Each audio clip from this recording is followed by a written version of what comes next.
All right, so we're talking about the difference between communism and capitalism. The key words. The key words here. Communism. Key word is cooperative or cooperation. Cooperation, we'll say. And the key word, which is kind of the opposite of cooperation, would be what for capitalism? Yeah, I heard it. What is it loud? Say loud. Competition. Did I have you write this down the other day? Oh, good. Collective cooperation versus individual competition. In America, we like competition. We stress it on ACTs, on college enrollment stuff, in sports, in businesses. We like competition. Other societies and other people, and some of us are a little more like this, it's less about the competition and more about cooperating. I always thought about it as different. Like I always thought about it in terms of like video games. I always preferred like cooperative modes in video games as opposed to like individual campaign modes. Have you ever played sports with someone? I do this too, where when I'm playing sports, I like playing sports so much that like I don't like, if I'm playing basketball with my younger brother, who I was always a little better at basketball then, I didn't like beating him like 12-0 if we're playing a pickup game. I would let it be close because it's the fun of like just, you know, playing the game together. And it wasn't all about winning and you know, things weren't as competitive. I'm not that much of a competitive person. I am, but I do also, I like kind of cooperate. I like doing, hey, we're like a big team, you know? Let's do things together. Communism is more about cooperation. Competition is more associated with capitalism. All right? And we're going to talk about how you get these forms of society. They don't come for a long time. This is going to be the earliest stuff. This is going to be the latest stuff, right? So, the very first, like, big system, that structure of society that you guys learn about, I think is in world history.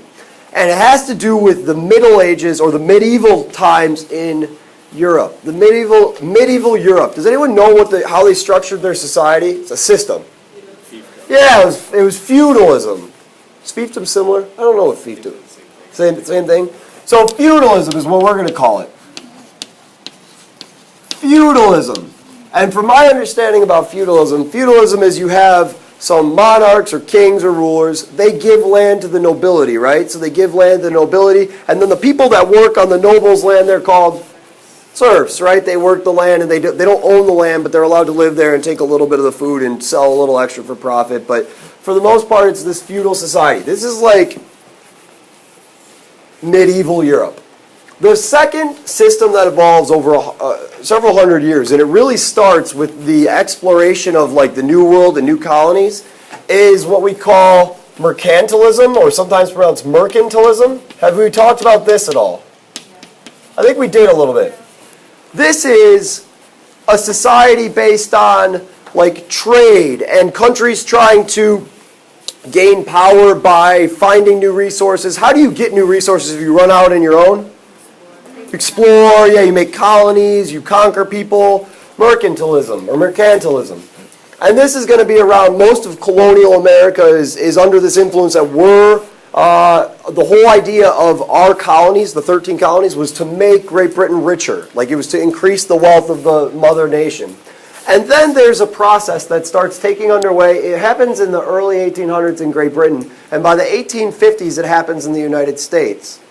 And it is a word that we talked about a ton in the Gilded Age. Do we know what it is? It starts with an I.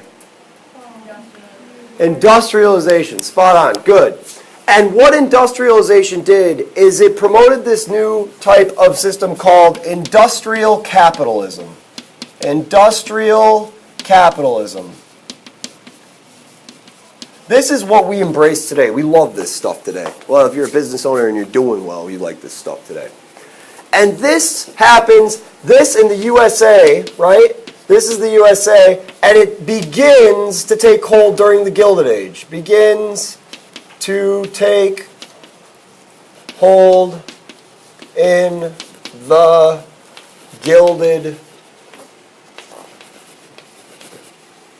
Age. Gilded Age being from like 1865 to 1900. It starts a little bit before that, but basically around then. And ever since then, the Gilded Age, we have embraced industrial capitalism. It is a system in which people, private citizens, us, we own businesses. Maybe our moms are... How many people's parents run their own business? So like a good number of us, right? We run businesses. Those who don't own their own businesses work for the businesses. You compete against each other. The best businesses survive, right? The best businesses survive and they get bigger and more powerful. The government doesn't run the economy, okay? This is industrial capitalism. Now, I'm going to ask some questions, and we can pull these out. I would argue there are positive and negative things associated with industrialization and industrial capitalism. When a society starts becoming industrialized, good things come of it, and bad stuff comes of it. Marco, can you tell me one thing, either good or bad, I don't care, but one thing that happens with it, or comes along with industrialization? Production, overproduction. How about can we say mass production? Mass production is a good thing. Overproduction can be a bad thing. But first you're going to have, one of the positives is mass production. That's a great one to start with. When we say mass production, I mean producing a lot of stuff. We get a lot of stuff. We like stuff, yeah. Well, I was going to say, farmers, like, they gain the tools, but they also, like, lose money for Yeah. So we get more technology. This is a big one. I'm going to lump this in when she's saying, like, farmers get new equipment so they can mass produce things, which sometimes causes, mass production of farm goods caused declining farm prices throughout the 1800s. Absolutely. When we mass produce things and we get new technology, what happens to the efficiency of that country? Yeah, we're more efficient. We produce stuff better and cheaper. That's what, like, the assembly line is. That is what big factory work's about, why you are doing factory labor. So more efficiency, mass production. We'll put efficiency. More efficiency is in here. Also, generally, when you have an industrial capitalism, when your society is an industrial capitalist society, you have a higher standard of living. Doesn't mean everyone's rich. Higher standard of living. It just means you have more access to stuff. If we were to look at a society that doesn't embrace industrial capitalism, you're going to see that they have less stuff than you do, right? When we talk about third world countries, this is what we're talking about. Third world countries. They don't have a lot of access to stuff. What about bad things that are associated with industrial capitalism? We've talked a lot about it. Think about it for a second. Things that come around with industrial capitalism. Yeah. businesses get too big. Monopolies. How about monopolies? Are monopolies bad for the monopoly owners? No, but for the general public, monopolies we don't tend to think of as like a great thing. And specifically with monopolies, the problem with monopolies isn't that they're monopolies. It's the fact of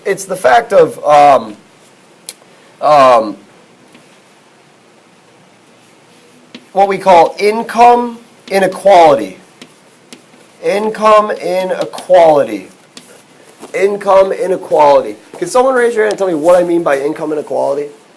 What does that necessarily mean? Darren, go ahead. The rich are getting rich and the poor are getting poor. I mean, that's it. It's a gap between the rich and the poor. Income inequality.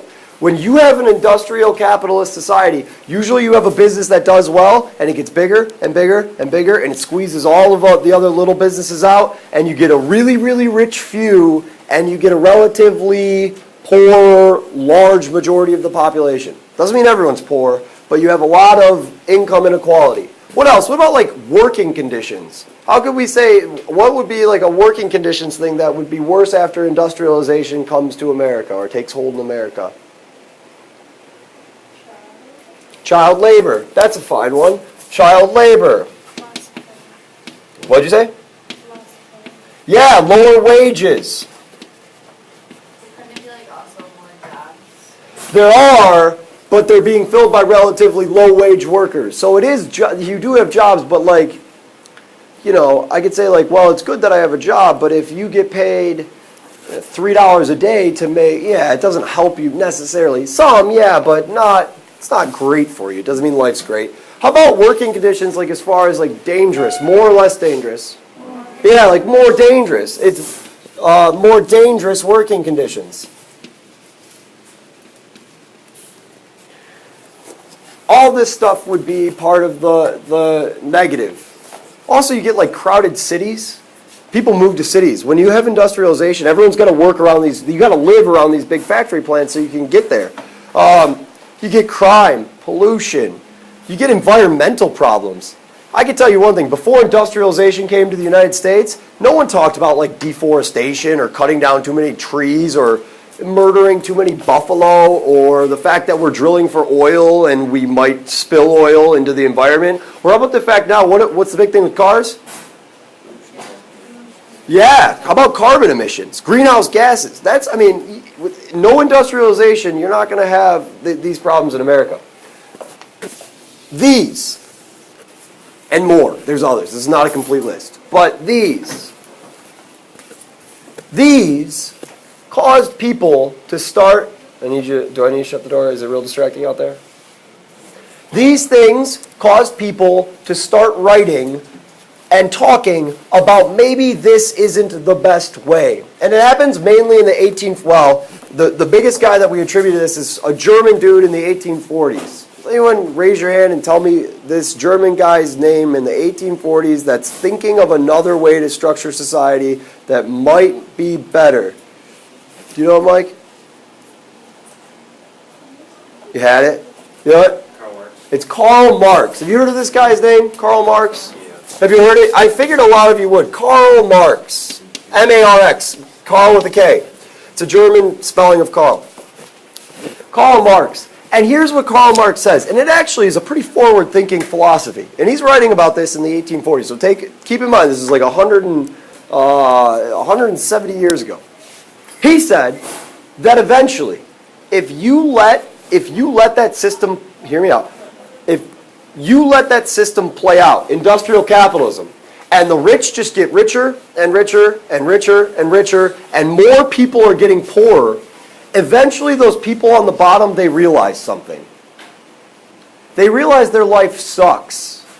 And they also realize that there's a lot more of them than the people who are in power and have the few with the wealthy. And what do? Yeah, they rebel. They overthrow the rich. And he said, if you let this play out and if you let it go and play out its natural course, the masses will overthrow, or what he called the working class, will overthrow the wealthy. And when that happens, people are going to figure out that there's a better way to do it, in which you just share everything. And you don't have people's sole goal to get wealthy. You have people just living more simple lives in this utopian society in which you share what like I have stuff, you have stuff, we share it, we trade. Whoever needs, whoever's sick, we're going to work to get them medicine. It's all about cooperation. And this is communism. This is what he called communism. Communism. And there are two things I want you to write underneath this word. Two. The first one, I'm not going to write it down because I'm running out of room, but I'm going to tell them to you. I'll say them a couple times. The first one is that communism is when you have collective ownership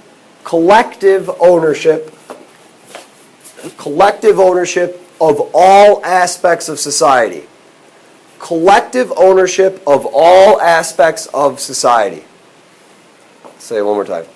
Collective ownership of all aspects of society.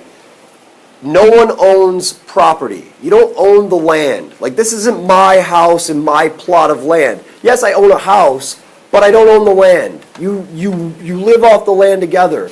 The trees, like I don't own the trees, right? It's collective. It's a collective thing. It's communal. Have you ever heard of communal living? I mean, that's where the root's coming from. The second aspect of communism is you are working towards, here's the key words, a classless society. Classless. C-L-A-S-S-E, class, L-E-S-S. Classless society. It is a society in which you don't look around and say, look at that really rich person. There's no huge mansions. People live in similar dwelling sizes. They aren't trying to accumulate money. Money is useless in a purely, if you get to like this utopian communist great place, it's not necessary. Now, do we agree that this sounds nice but hard to achieve?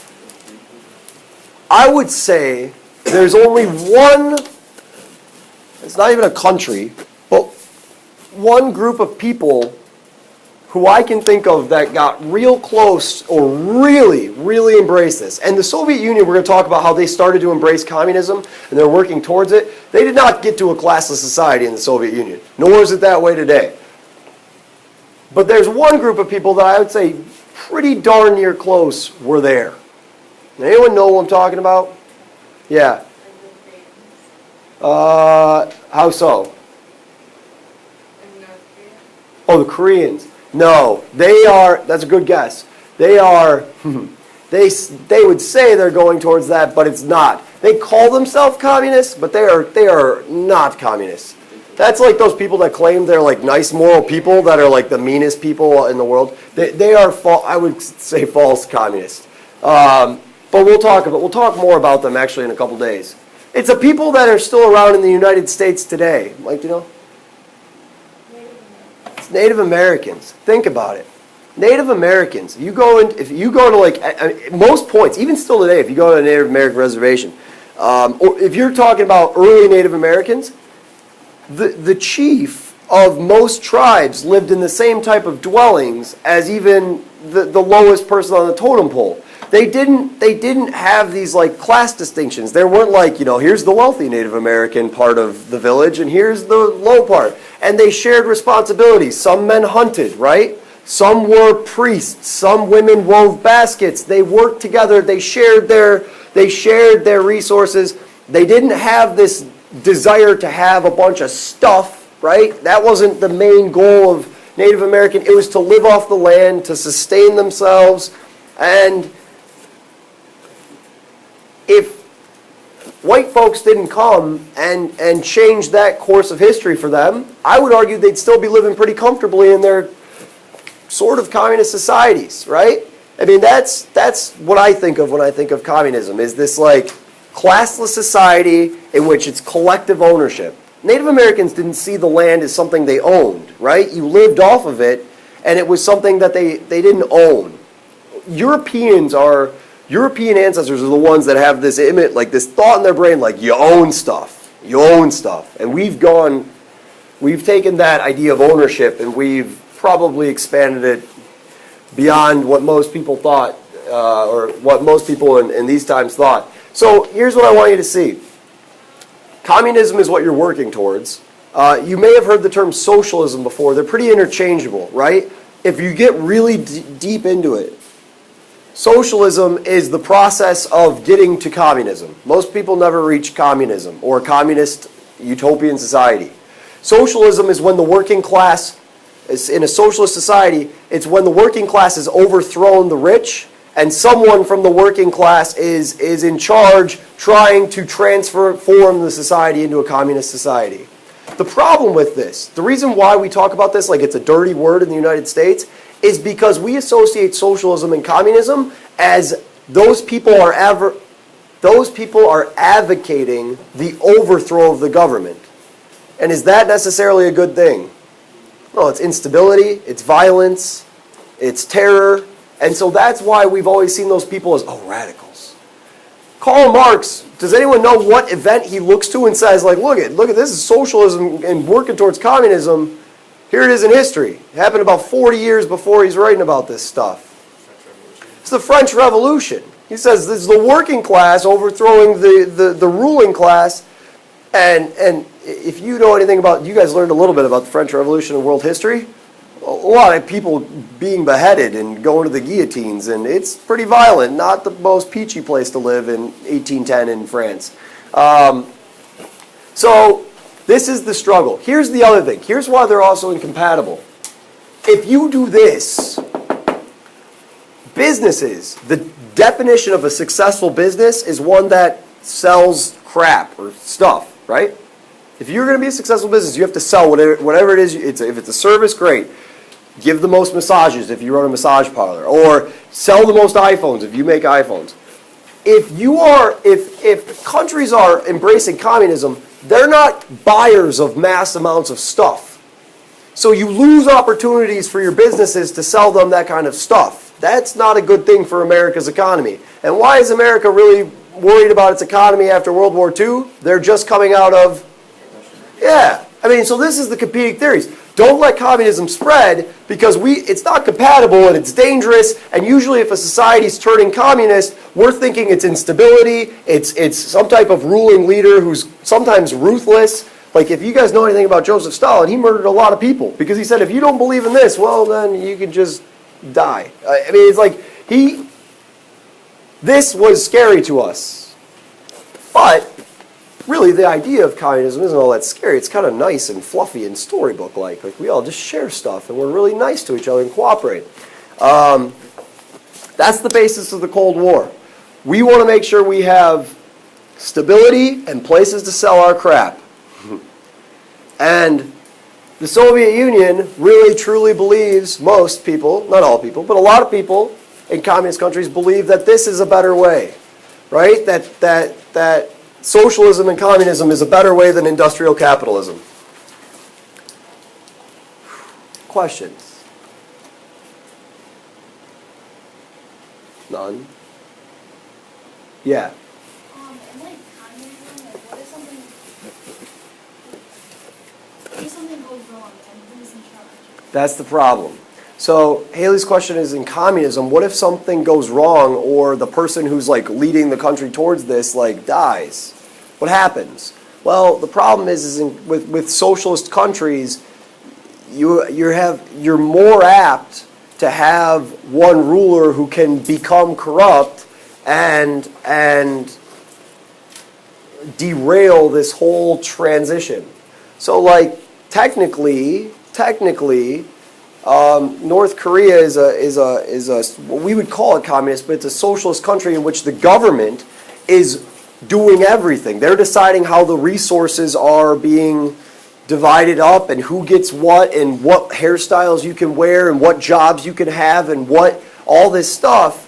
And ideally you'd say, oh, well, they're working towards this great communist society, but they're not. It's just a bunch of corrupt, insane people running. I mean, the last three successors in North Korea are not the type of people you want to be leading a country. So that's the problem, is it gets messed up and then it can take a turn in any direction. And there's different flavors of socialism and communism. So like different types of it. Like I think I talked to you guys about this. There are some socialistic type programs in the United States. I'll give you an example. Like our government runs, I just had to go through and deal with these people, the TSA, the Transportation Security Administration. They're the people that you check in with when you go through customs and have to go through airport security. Our government runs that, right? It's a government, we pay taxes, government does a service for us. It's a socialistic type thing where the government is involved. They've just felt that it was an important thing that they want to have some continuity between the states. So all the airport securities are going to look similar, right? But we don't do it. We also, it's sort of like that with our mail system, right? When we talk about mail being delivered. But we don't have the government running, like the oil industry. It's not like you go to a gas station, it's like U.S. gas. You can go to BP, and you can go to Mobil, and you can go to, I don't know, Thunderbird gas station. Isn't there some Firebird gas station or something? There's one on Ford Road that's like that. We have variety. It's more individual. Government tends to have its hands off. Questions? You guys got that? Okay. So, now that you understand this, hopefully have a better understanding, let's talk about how the U.S. tried to prevent communism. I know I only got 5 minutes. Hang in there with me. How does the U.S. try to prevent spreading communism? Well, the person who's put in charge of this, essentially, is this guy, Harry Truman. He's also the guy that ordered the atomic bombs to be dropped. Do we know this? He takes over in 1945 when Franklin Delano Roosevelt dies. And Truman's going to try and fight communism in 3 ways. There's, three key terms, actually, that you need to know. There's really one main strategy. And so Truman, the first term you got to know of this early Cold War period is the Truman Doctrine. Truman Doctrine. And this policy, another name for this, it's known as the policy of containment. It's developed by a guy named George Kennan, who was an ambassador to Russia. And he basically said, like, look, Russia's going to try and get as many countries as they can to buy into this communist philosophy. They really, truly believe in it. And if the Soviet Union's doing this, as opposed to fight them head on, let's just contain the spread of communism. And so think about the idea of communism as an idea, right? It's an idea in my head. Like, Bree, if you have an idea and you tell Austin, like, let's just boycott this test tomorrow, right? I think that's a dangerous idea. I don't want her spreading that idea about boycotting Epler's test and signing petitions. I could stop her. I have several ways. I could, like, kidnap you and you know, put you to the guillotine. I wouldn't, though. I would never advocate that. I could physically stop her. What's another way you could stop people? Huh? Yeah. How about money? If I gave you $100,000, would you tell, you know, Austin to show up tomorrow for the test? Probably. I hope so. I hope $100,000 would be enough to come up to a test. And so there's two major ways that we try and contain communism. One is by money. We do this all the freaking time. All the time. Money. The other way I'm going to group into the military actions. If you can't bribe people, military actions. Usually the crazier the dictator, the more likely we're to intervene with the military. So, the second term that I need you to know, and I know I only got 3 minutes. I'll take questions after class if you need me to. The second term that I want you to know is called the Marshall Plan. The Marshall Plan. And this is real simple. It's just a lot of money to European countries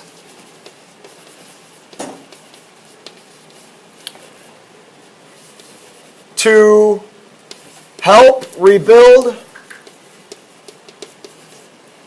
and prevent the spread of communism after World War II.